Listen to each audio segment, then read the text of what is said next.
ஓஷோ என்று அழைக்கப்படும் சந்திரமோகன் ஜெயின் உலகப் புகழ்பெற்ற ஆன்மீகச் சிந்தனையாளர். அவரது கதைகள் எப்போதும் ஆழமான தத்துவத்தையும் வாழ்க்கையின் யதார்த்தத்தையும் நகைச்சுவையுடன் விளக்கும்.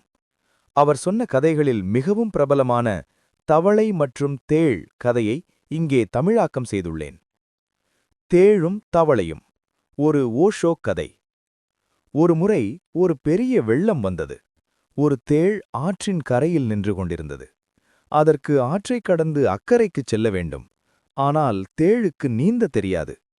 அப்போது அந்த வழியாக ஒரு தவளை நீந்திச் சென்றது. தேள் தவளையிடம் கெஞ்சியது. தவளை நண்பனே, தயவு செய்து என்னை உன் முதுகில் ஏற்றிக்கொண்டு அக்கரைக்கு கொண்டு போய் விடுவாயா? தவளை பயந்து போய் சொன்னது, நிச்சயமாக முடியாது. நீ ஒரு தேள்.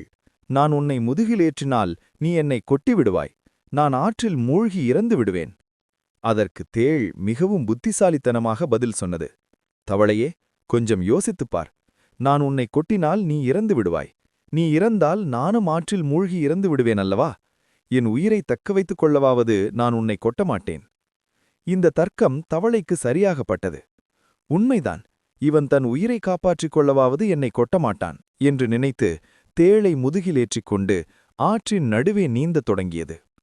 ஆற்றின் மையப்பகுதிக்கு வந்தபோது திடீரென்று தேள் தவளையின் முதுகில் ஓங்கி ஒரு கொட்டு வைத்தது. தவளை துடித்தது. விஷம் உடலில் ஏறத் தொடங்கியது. இருவரும் ஆற்றில் மூழ்க ஆரம்பிட்டனர். சாகப்போகும் தருவாயில் தவளை கேட்டது, முட்டாள் தேளே, இப்போது நானும் சாகிறேன், நீயும் சாகப்போகிறாய். ஏன் இப்படி செய்தாய்? தேள் வருத்தத்துடன் சொன்னது, எனக்கு தெரியும் நாம் இருவரும் சாகப்போகிறோம் என்று.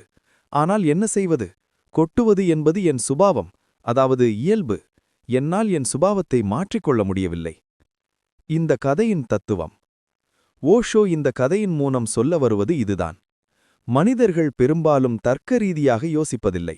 மாறாக தங்கள் சுபாவத்தின்படியே செயல்படுவார்கள். கோபம், பொறாமை அல்லது பழிவாங்கும் குணம் கொண்டவர்கள் அது தங்களுக்கு பாதிப்பை ஏற்படுத்தும் என்று தெரிந்தும் அந்த சுபாவத்தை விட முடியாமல் செயல்படுவார்கள்.